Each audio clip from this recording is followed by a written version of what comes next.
Hello, guys. I welcome you to Learning English with Unwell.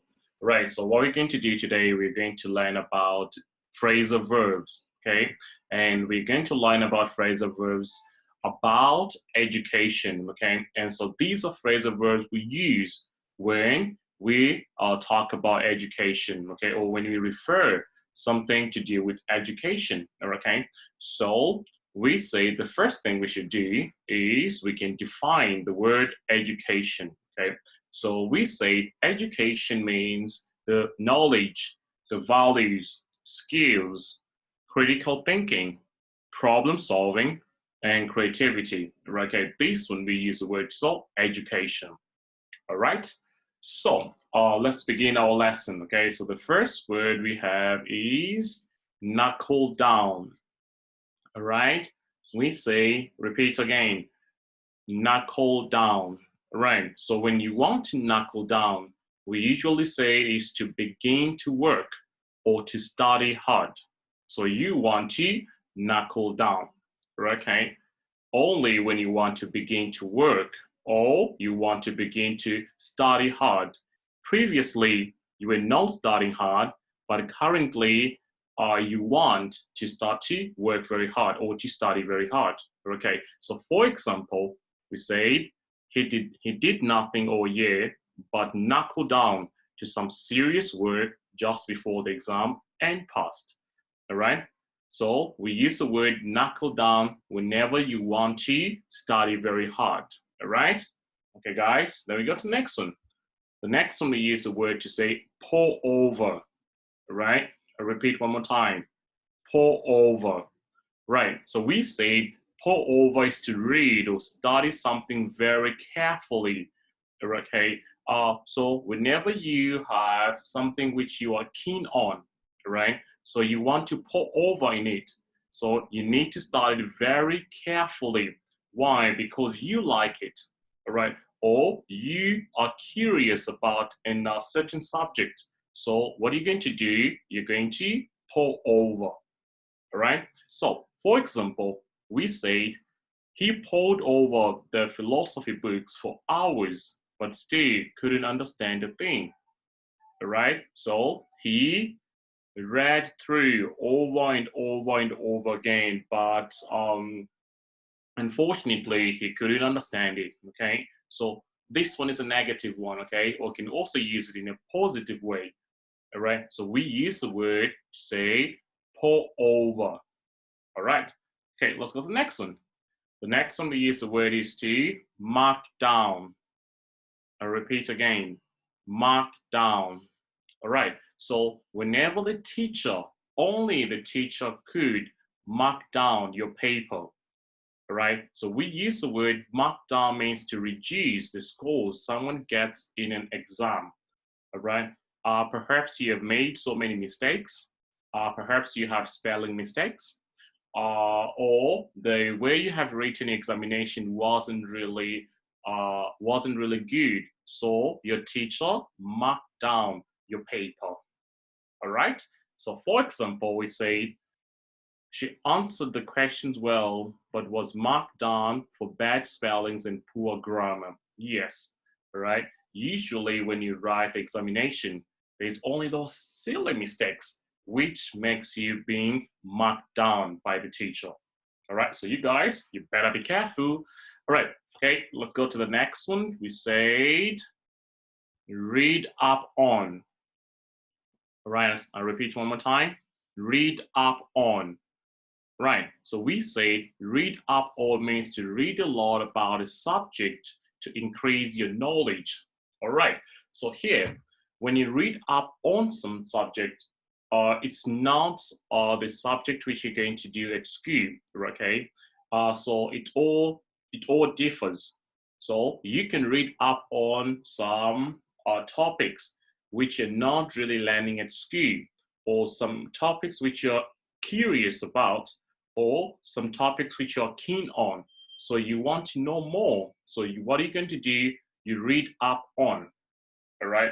Like before you travel, all right? Before you travel, you want to go to a vacation. So the first thing you do, you can read up on the place, right? What kind of things you can find there? What kind of activities can you do when you reach there? So these, we use the word you read up on, right? So for example, next semester we start studying economics theory, so I want to read up on it during the holidays. All right, as you can see, he wants to read up on the economic theory before he went to school, so that when he's in class, he can participate more frequently because he has the knowledge about it, right? So read up on, it's only to enhance your knowledge, okay? It's to benefit you, all right? For you to have a wider knowledge about a certain subject. All right, okay, guys, let's go to the next one. The next one, we use the word fall behind. All right, I repeat one more time, fall behind. All right, so we say fall behind means to fall to keep at the same level of knowledge as your classmate. So you fail to keep at the same level of the knowledge as your classmate, right? So let's assume that you have moved, or you have moved areas, or your parents have been moved from one state to another state. So when you go to that state, perhaps maybe you were at the middle of the semester. So when you go to the other state, you need to redo the same grade. Why? Because you have fall behind others. Okay, all right, let's go to the example. If you don't go to your English lessons, you will quickly fall behind. Yes, all right? So your other classmates will be ahead of you, but you can't reach on them because you haven't been studying, all right? Or you have gotten sick and you can't attend the lessons. So when you recover, you need to go back to school. But the time has already passed. So you said you have fall behind. All right, great, guys. Now the next one we use the word is to breeze through. I repeat one more time, breeze through. So we say to breeze through means to pass an examination very easily. All right, so this one you don't need to study much. All right, you don't need to study, you just need a few hours or a few minutes just to revise what you're going to write in the examination. You don't need to actually knuckle down. You only need to just you can breeze through the examination because the examination was easy for you. All right, so for example, we say the end of the year exams were so easy. I breezed through with the top marks in all my subjects. Yes, so it was easy for you, so you breezed through. All right, great, guys. Let's go to the next one. The next one, we use the word pick up. I repeat one more time, pick up. All right, so when you pick up something, we use the word, you learn something without making any conscious effort. All right, so you are not sitting down, you're not paying much attention, but you learned something. All right, like for example, when you travel, all right, when you travel to a certain place, you can pick up some words from that area, okay? Or when you watch a foreign movie, all right, there are some words which you're going to pick up. Means you're going to learn these words consciously, not making any consciously effort, all right, by just watching the certain movie, all right. Like for me, I used to like to watch Spanish movies, so I got some Spanish so I picked up some Spanish from the movie. All right, I didn't go to class to sit down on the desk and learn about it. No. All right, so let's read, for example. She had never studied Spanish before, but she picked up enough to survive while she was living in Madrid. Yes, so you pick up means you only learn, not making any consciously, but you learn it. All right. The next one, work out. So I'll say it one more time, work out. Work out means to get the answer, to realize how something works or is done, especially your examination. All right. In the examination, you need to work out the answer. All right. You need to find out what's the meaning and how you should do it. All right. For example, exercise 15 was really difficult. It took me ages to work out, but I got the answer in the end. Yes, you need to work out the answer when you're writing your test. All right. And then we go to the next one. The next one, we use the word brush up. I repeat one more time, brush up. So we say to brush up means to improve your skills or knowledge after a long time of not using it. So you haven't been using the certain language which you have learned, but now you want to travel to go that area. So what you're going to do, you need to brush up the knowledge which you've got. All right. So here you just want to learn, right? You just want to revise what you have learned before.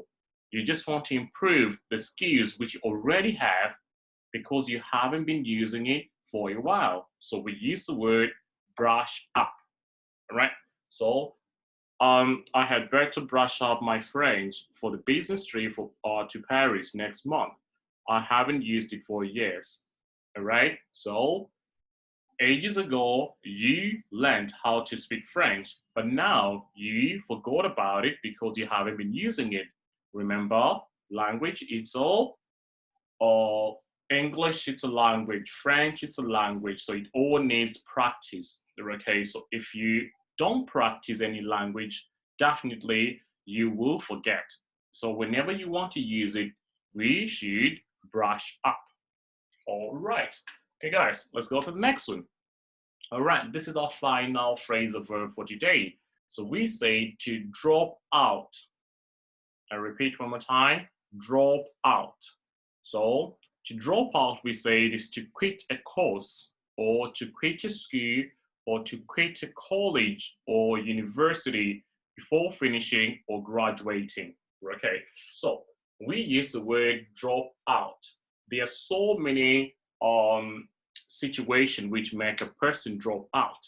So that means that you quit the school or even a course halfway and then you don't graduate because you haven't finished it. All right.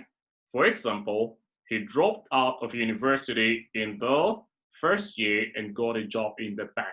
Yes. Right. So the person who drops out from the college, from a school, they want to pursue or they want to go and work on something else besides being at school. All right. Okay, guys. So this is it for today, and thank you guys for watching Learning English with Onwell, and you better subscribe, and I'll see you guys next time. Is that okay? All right, guys. Ciao.